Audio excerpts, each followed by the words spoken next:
शिष्य गुरु संवाद केंद्र पर गुरु पूर्णिमा के पूर्व हम सभी राष्ट्रीय शिक्षा नीति में गुरु इस विषय पर चर्चा कर रहे हैं। विश्व की सभी संस्कृतियों में भारतीय संस्कृति सबसे अनुपम है, क्योंकि गुरु शब्द सिर्फ यहां पाया जाता है। दूसरी संस्कृतियों में प्रोफेसर, मास्टर, टीचर, संत, उपदेशक जितने भी शब्द प्रयोग किए गए हैं, उनमें गुरु शब्द वाली गौरव और गरिमा नहीं है। प्रिय विद्यार्थियों, शिष्य गुरु संवाद केंद्र पिछले 27 वर्षों से अनवरत विद्यार्थियों के साथ संवाद कर रहा है।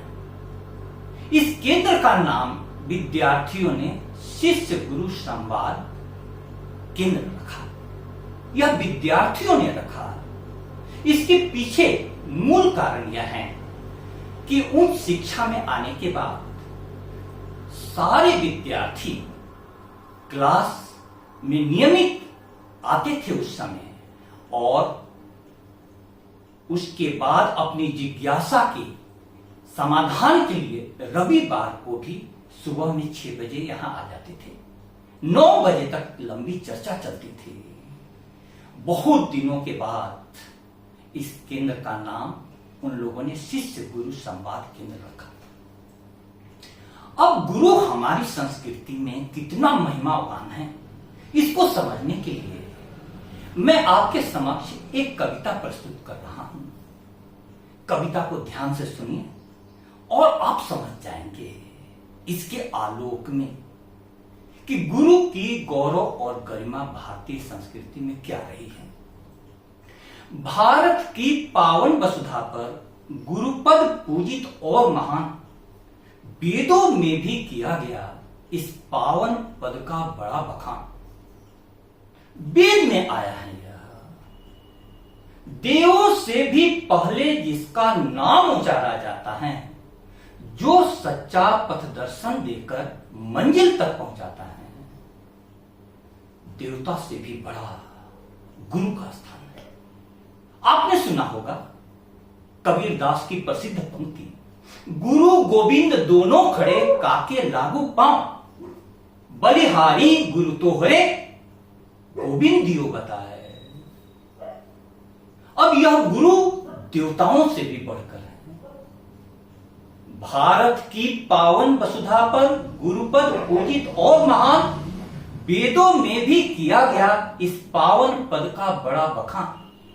देवों से भी पहले जिसका नाम उचारा जाता है, जो सच्चा पथ दर्शन देकर मंजिल तक पहुंचाता है। गुरु शिष्य का यह शुभ नाता सोचो पावन है कितना, हिमगिरी के शिखरों से निकले गंगा मां के जल जितना। इस नाते की मर्यादा को निभा सके हम कुछ ऐसे, गुरुवर राम कृष्ण बन जाएं शिष्य विवेकानंद जैसे। इस कविता में यह आधुनिक उदाहरण आया है, गुरुवर राम कृष्ण बन जाएं शिष्य विवेकानंद जैसे। यह उदाहरण हमें साक्षात करवाता है कि गुरु शब्द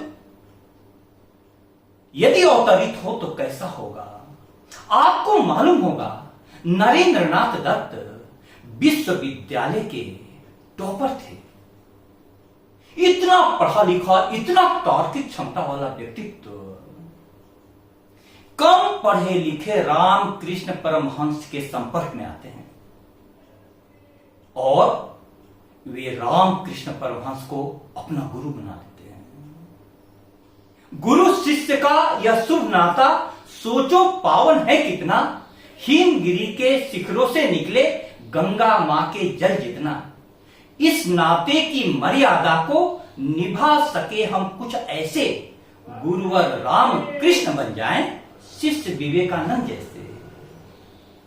अगर स्वार्थ में अंधे युग में बस इतना हो जाए जो, आज का युग स्वार्थों से घिरा हुआ है, और उस स्वार्थमय युग में क्या परिवर्तन करना है। रामकृष्ण परमहंस की अनुभूति इतनी गहरी थी कि उनके आह्वान पर काली माता आ जाया करती थी, और नरेंद्रनाथ दत्त की अभिव्यक्ति तार्किक क्षमता इतनी प्रखर थी कि वे इस प्रकार की बातों पर यकीन करना नहीं चाहते थे। लेकिन उनके जेहन में एक प्रश्न उठता था कि क्या आपने भगवान को देखा है? यही प्रश्न लेकर के वे देवेंद्रनाथ ठाकुर के पास गए थे। देवेंद्रनाथ ठाकुर इस प्रश्न से कुछ ऐसी स्थिति में आ गए कि उनके मुख से निकला कि मैंने तो नहीं देखा है, लेकिन तेरी आंखें देखकर लगता है कि तुझे भगवान का जरूर दर्शन होगा। उनके प्रोफेसर विलियम पेस्टी ने पढ़ाते समय जिक्र किया था कि मैंने ऐसा एक व्यक्ति देखा है, दक्षिणेश्वर के काली मंदिर का रामकृष्ण परमहंस, तुम उसके पास जाओ। तो अगर स्वार्थ में अंधे युग में बस इतना हो जाए जो वही पुराना नातों में फिर अपनापन आ जाए, जो हर उद्देश्य सफल होगा तब हर मंजिल मिल जाएगी, नातों की मुरझाई कलिका वह फिर से खिल जाएगी। गुरु शिष्य का यह निर्मल नाता क्षण भर भी न खंडित हो, भारत क्या सारे जग में यह पूजित महिमा मंडित हो। अब आप देखो भारत की धरोहर क्या है? यह गुरु परंपरा है, यह गुरु परंपरा। अब गुरु जैसा शब्द इतना महिमावान आज किस रूप में आता है? आप किसी को भी बोल दीजिए कि कहो गुरु क्या हालचाल है, तो वह इसका स्वागत नहीं करेगा। गुरु घंटाल जैसे शब्द आजकल साक्षात्कार में आ रहे हैं। हमें जानना होगा कि भारत विश्व गुरु बना था तो शक्ति के कारण नहीं बना था, धन के कारण भी नहीं बना था, ज्ञान के कारण बना था, ज्ञान के कारण। अब गुरु पूर्णिमा का महत्व विद्यार्थियों को समझना चाहिए। आषाढ़ मास में यह गुरु पूर्णिमा मनाई जाती है। आषाढ़ मास में आप देखो तो अंधकार रहता है और उसमें आकाश में बादल घिरे रहते हैं। हम सभी के भी जीवन में गहरा अंधकार है। उस हमारे जीवन में के आकाश में काले बादल घिरे हुए हैं, जिनमें वासनाओं का पानी भरा हुआ है। काम, क्रोध, लोभ, मोह यह सभी के जेहन में बसा हुआ है, सबके जेहन में। हमारे संस्कृत के ऋषि कहते हैं आहार निद्रा भय मैथुनम च शमान में तत् पशु भीर नरानाम। आहार, निद्रा, भय, मैथुन मनुष्य में भी है, पशु में भी है। धर्मो ही तेषाम अधिको विशेषो। एक अधिक सभी जीवों में से मनुष्य में क्या दिया गया है? धर्म। धर्मो ही तेषाम अधिको विशेषो धर्मेण हीना पशु भी समाना। धर्म से हीन व्यक्ति पशु के समान है। अब संस्कृत के ऋषियों की कही गई बातों को थोड़ा सा सरल शब्दों में आपको समझाऊं। आज धर्म के नाम पर आपको अंधविश्वास दिखाई देगा। अंधविश्वास को देखकर और धर्म के पीछे बढ़ती हुई भीड़ के आचरण को देखकर हमें धर्म का दर्शन नहीं होता है। हमारे गुरुओं ने धर्म किसको माना है? धार्यति इति धर्म। जो तुमको धारण करे, जो तुमको धारण करे। वृक्ष को धारण करने वाली जड़ें हैं, जड़ें। सोच सकता है कोई कि वृक्ष की जड़ें नहीं होती तो वृक्ष आकाश में खड़ा होता, उड़ता, लेकिन जड़ों के बिना वृक्ष कभी भी नहीं बढ़ता। तो धर्म है जो तुमको धारण करे। यदि कोई विद्यार्थी है तो वह विद्या का इच्छुक है, तब वह विद्यार्थी है, यानी विद्या का प्यासा होना उसका धर्म है। कोई शिक्षक है, वह पढ़ाने के लिए उत्सुक है, समर्पित है, पढ़ाना उसका धर्म है, उसके कारण वह प्रतिष्ठित होगा। इसी प्रकार से हम लोगों के पास अनेक प्रकार के धर्म होते हैं। तो यह धर्म विशेष मनुष्य के जीवन में आया किस कारण से? गुरुओं के कारण से आया, गुरु के कारण से आया। अब गुरु पूर्णिमा पर हमें यह देखना है कि आषाढ़ मास में यह गुरु पूर्णिमा मनाई जाती है। गुरु कैसा है? चांद की तरह। क्यों? सूर्य की भी तो उपमा दी जा सकती थी गुरुओं के लिए, लेकिन हमारे ऋषियों ने चांद की उपमा दी। गुरु का प्रकाश अपना प्रकाश नहीं है, सूर्य के प्रकाश से चांद चमकता है। उसी प्रकार से परमात्मा के प्रकाश से गुरु प्रकाशित होता है। आत्मा परमात्मा से मिलकर के यह जानती है कि मैं यदि परमात्मा का अंश हूं तो मुझ में भी वही सारी विशेषता होनी चाहिए। समुद्र के एक बूंद पानी में समुद्र की सारी विशेषताएं होती हैं। लौटी है साथ लेके समंदर की आदतें, पहुंची है जो भी बूंद तुम्हारे गिलास तक। कैसा है नशा सुबह का उस रात से पूछो, बाधाएं पार करके जो पहुंची उजास तक। कलियों का फूल होना बड़ी बात है मगर रास्ता बहुत कठिन है सुमन से सुबास तक। आप में बीज रूप में गुरु छिपा हुआ है, गुरु छिपा हुआ है, लेकिन गुरु के सानिध्य से ही वह आपका बीज प्रस्फुटित होगा। इसीलिए भारतीय संस्कृति में गुरु की इतनी गौरव गरिमा गाई हुई है। तो विवेकानंद की एक प्रसिद्ध लाइन है कि विश्वास विश्वास विश्वास, अपने आप में विश्वास, फिर ईश्वर में विश्वास। जब तक तुम अपने आप में विश्वास नहीं करते तो करोड़ों देवी देवताओं में विश्वास करने से भी कोई फायदा नहीं। अब यह अपने आप में विश्वास का मतलब क्या होगा, यह गुरु से समझ में आएगा।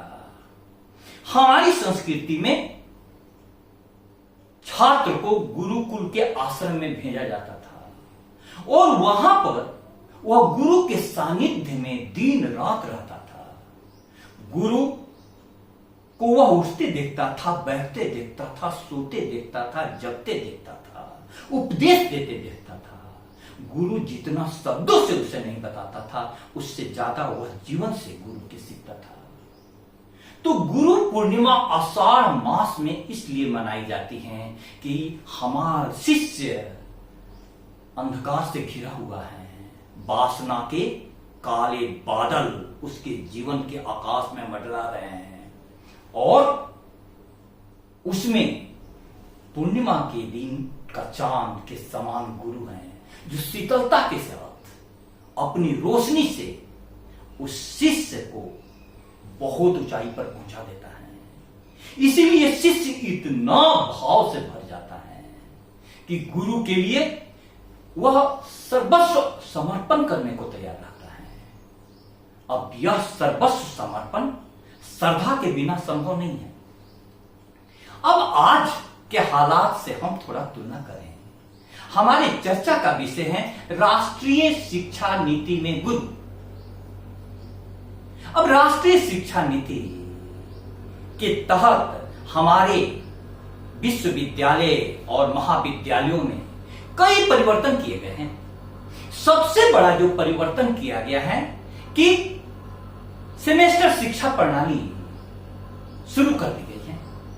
सेमेस्टर शिक्षा प्रणाली के तहत हर 6 महीने पर परीक्षा होती है। पहले परीक्षा साल के अंत में होती थी, 1 साल में। अब हर 6 महीने पर उसके पहले टेस्ट होता है। यह नीति अपने आप में कितनी भी अच्छी हो, लेकिन व्यवहारिकता के धरातल पर यदि हम देखते हैं तो पूरा शिक्षा का परिवेश टेस्ट करवाना, सेमेस्टर परीक्षा करवाना, कॉपी चेक करना, रिजल्ट निकालने में व्यस्त है। अब यह हमें समझना होगा कि राष्ट्रीय शिक्षा नीति का मुख्य उद्देश्य क्या है। भारतीय ज्ञान परंपरा के तत्वों को शिक्षा में फिर से पुनर्जीवित करना। अब भारतीय ज्ञान परंपरा के तत्वों को यदि शिक्षा में पुनर्जीवित करना है तो हमें यह जानना होगा कि गुरुकुल की प्रणाली क्या थी। गुरु शहर के कोलाहल से दूर प्रकृति की गोद में, अधिकतर नदियों के किनारे में गुरु का आश्रम होता था। अब प्रकृति की गोद में गुरु जो जीवन की ऊंचाइयां चुम चुका है, उसके पास नई पीढ़ी का शुभागमन होता था और वह अपने शिष्य के साथ अपने पुत्र से भी ज्यादा प्रेम करता था। आपको उदाहरण ध्यान में होगा, द्रोणाचार्य अर्जुन को विश्व का सर्वश्रेष्ठ धनुर्धर बनाना चाहते थे, अश्वत्थामा को नहीं। यह होता है आत्मिक संबंध। एक होता है शारीरिक संबंध, दूसरा होता है आत्मिक संबंध। गुरु और शिष्य के बीच नाता आत्मिकता का होता था। यह आत्मीयता कैसे डेवलप होगी? जब गुरु और शिष्य के साथ निकटता अधिकतम। दूसरी महत्वपूर्ण बात, गुरु और शिष्य दोनों का ध्यान जीवन पर था, ज्ञान पर था। जीवन पर उनका ध्यान नहीं भटके, इसलिए समाज के द्वारा पूरा सहयोग किया जाता था। भिक्षा से उन्हें अन्न मिल जाते थे, दान से उन्हें सारी सुविधाएं मिल जाती थी और इसके साथ सरकार का भी सहयोग था। स्वायत्त होते थे गुरु के आश्रम, सरकार सिर्फ सहयोग के लिए आती थी। अब आजकल की स्थिति हकीकत में देखिए तो हमारे शिक्षालयों में सरकार का अधिकतम हस्तक्षेप हो गया है। सभी प्रकार की नीतियां ऊपर से बन करके आती हैं। उसके अलावा सामाजिक कल्याण के कार्यक्रमों को भी सरकार द्वारा इन शिक्षालयों के माध्यम से चलाया जा रहा है। धीमे धीमे लोग ऐसा महसूस करने लगे हैं कि हमारे विद्यालय और महाविद्यालय कार्यालय में तब्दील हो गए हैं। आज गुरु पूर्णिमा के दिन हमें यह विचार करना होगा कि भारतीय ज्ञान परंपरा के अनमोल तत्वों, गुरुकुलीय प्रणाली कैसे हमारे शिक्षा जगत में अपना स्थान बना पाए। ऐसे में हमें पूरा आमूल चूल परिवर्तन करना होगा। विद्यालयों और महाविद्यालयों को स्वायत्तता देनी होगी। क्यों स्वायत्तता देनी होगी? क्योंकि जीवन को जितनी अच्छी प्रकार से और विद्या दान को जितनी अच्छी प्रकार से गुरु समझता है, उतनी अच्छी प्रकार से दूसरा कोई नहीं समझ सकता। गुरुकुलीय प्रणाली में विद्यार्थी को 2 प्रकार की शिक्षा दी जाती थी, एक विद्या की और दूसरी अविद्या की। अब अविद्या से ऐसे लगेगा जैसे विद्या का उल्टा हो, नहीं। देखिए भारतीय संस्कृति ने कितना गहरा प्रयोग किया था। अविद्या उसको कहते हैं जिससे जीवन की आवश्यकताएं पूरी हो। हम नौकरी किस लिए करते हैं? आज शिक्षा का उद्देश्य आजीविका कमाना रह गया है। किसी से भी पूछो क्या बनना चाहते हो? डॉक्टर बनना चाहते हैं, इंजीनियर बनना चाहते हैं। डॉक्टर और इंजीनियर एक पेशा है, जीवन नहीं है। इसके लिए हमारी संस्कृति में अविद्या था, उसको अविद्या कहा जाता था। और दूसरा विद्या किसको कहते हैं? उपनिषद के उस मंत्र का स्मरण कीजिए, विद्याम च अविद्याम च यस्तद् वेदो उभयम सह। जो विद्या और अविद्या दोनों को जान जाता है, उसके बाद अविद्या मृत्युम तीर्त्वा विद्या अमृतम अश्नुते। अविद्या के द्वारा वह मृत्यु के पार हो जाता है। मृत्यु के पार हो गए, लेकिन विद्या से क्या मिलेगा? विद्या अमृतम अश्नुते। विद्या से अमृत की प्राप्ति होती है, अमृत की प्राप्ति। आपने सुना होगा कि सब जगह लिखा रहता है, सा विद्या या विमुक्तये। विद्या वही है जो मुक्ति प्रदान करे। अब विद्या मुक्ति कैसे प्रदान करेगी? आज के विद्यार्थियों को, खास करके बांसवाड़ा के विद्यार्थियों को, जो बांसवाड़ा राजस्थान के शिक्षा क्षेत्र में सबसे पिछड़े पायदान पर आता है, इसको समझाने के लिए सरल वक्तव्य और सरल उदाहरण चाहिए। आज के समाज में आप देखते हैं किस चीज की अधिकता हो गई है? काम, क्रोध, लोभ, मोह, जो बीज रूप में सभी व्यक्तित्वों में छुपा रहता है। आज काम इतना बढ़ गया है कि हिंदुस्तान को रेगिस्तान कहा जाने लगा है। प्रत्येक दिन रेप की घटनाएं घट रही हैं और इतनी अधिक संख्या में घट रही है कि शर्मसार होना पड़ता है। क्रोध के कारण हिंसा, छोटी छोटी बातों के लिए, मोबाइल के लिए बच्चे अपने मां को मार दे रहे हैं, बाप को मार दे रहे हैं। क्रोध, लोभ के कारण भ्रष्टाचार आम बात हो गई है। भ्रष्टाचार आम बात हो गई है। प्रसिद्ध शायर दुष्यंत साहब का कहना था कि यहां आते आते सूख गई है कई नदियां, मुझको मालूम है पानी कहां ठहरा हुआ होगा। सारा जिस्म बोझ से दुहरा हुआ होगा, मैं सजदे में न था, आपको धोखा हुआ होगा। सरकार योजनाएं बनाती हैं, करोड़ों रुपए गरीबों तक पहुंचता ही नहीं था। अब हालात बदले हैं। लोभ, भ्रष्टाचार के मूल, मोह, भाई भतीजावाद, परिवारवाद का आज आरोप राजनीति पर लग रहा है। मोह। अब गुरु के आश्रम में जाने से क्या परिवर्तन होता था? गुरु ज्यों ही परमात्मा से जुड़ जाता था, उसकी आत्मा परमात्मा से जुड़ जाती थी, उसका काम ब्रह्मचर्य के रूप में परिवर्तित हो जाता था। ब्रह्मचर्य का अर्थ सिर्फ वीर्य निरोध के रूप में हम लोग लेते हैं, लेकिन इतना सीमित अर्थ नहीं है। ब्रह्मचर्य का अर्थ है विराट बनो, विराट बनो, विराट बनो। जहां से भी शुभ विचार आए उसको लो। आज एक्सपेंडिंग यूनिवर्स की अवधारणा विज्ञान ने दी है, फैल रहा है, जगत लगातार फैल रहा है। हमारे ऋषियों ने, हमारे गुरु ने हजारों वर्ष पहले कहा था, अहम ब्रह्मास्मि, मैं ब्रह्म हूं, ब्रह्म हूं। सिमटे तो एक मुश्ते खाक है इंसान, फैले तो वुसअते कौनेन में समा न सके। यदि इंसान सिमट जाए तो आदम माने होता है मिट्टी, मिट्टी में मिल जाए, और फैले तो ब्रह्मांड भी छोटा पड़ जाए। आप देखिए, भारत का एक पुत्र शुभांशु अंतरिक्ष में नए नए रिसर्च कर रहा है। तो यह काम ब्रह्मचर्य में परिवर्तित हो जाता है। क्रोध करुणा बन जाता है, क्रोध करुणा बन जाता है। बीज रूप में क्रोध रहता है, लेकिन गुरु की दृष्टि उसे करुणा में परिवर्तित कर देती है। लोभ दान बन जाता है।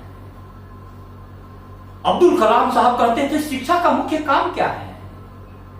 बच्चा ला ला करते हुए पैदा होता है, इसीलिए छोटी बच्ची को लाली बेटी और बच्चे को लाला बेटा कहते हैं।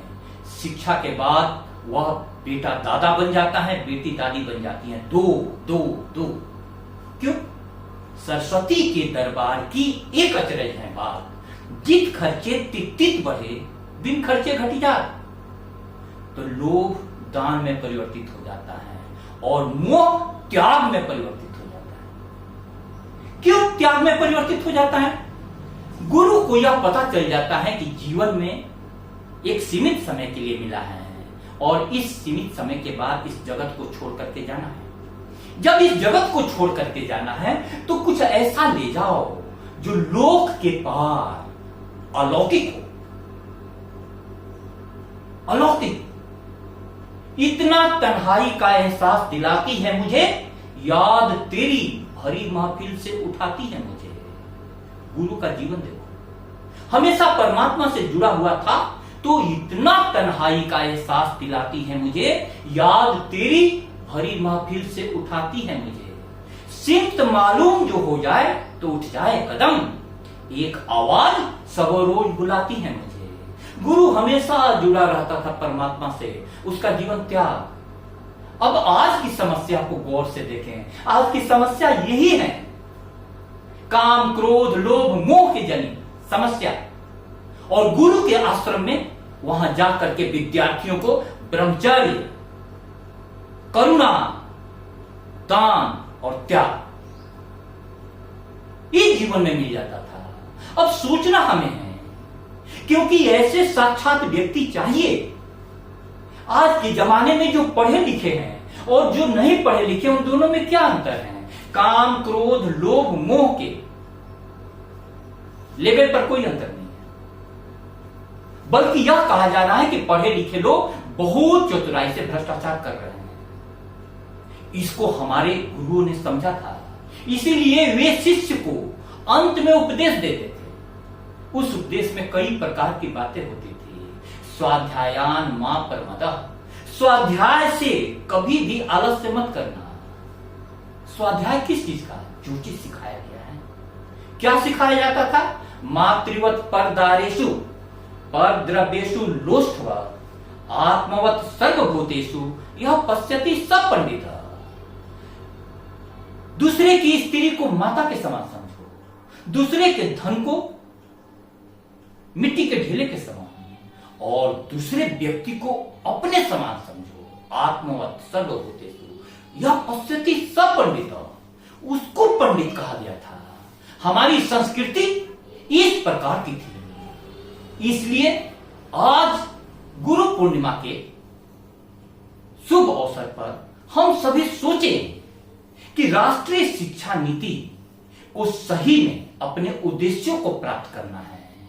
भारतीय ज्ञान परंपरा को जीवन में उतारना है, तो बिना गुरुकुलीय प्रणाली के वो संभव नहीं है। और गुरुकुलीय प्रणाली के लिए शिक्षा केंद्र को पूर्ण स्वायत्तता देनी होगी, पूर्ण सहयोग देना होगा और उन्हें जीवन निर्माण के केंद्र में बदलना होगा। आज सिर्फ शिक्षा केंद्र डिग्री बांटने वाले केंद्र के रूप में रह गए हैं। मैं परमात्मा से प्रार्थना करता हूं कि यह गुरु पूर्णिमा की शुभ चर्चा हम सभी के जीवन में गुरु की गौरव और महिमा को अवतरित करे। बहुत बहुत शुभकामनाएं।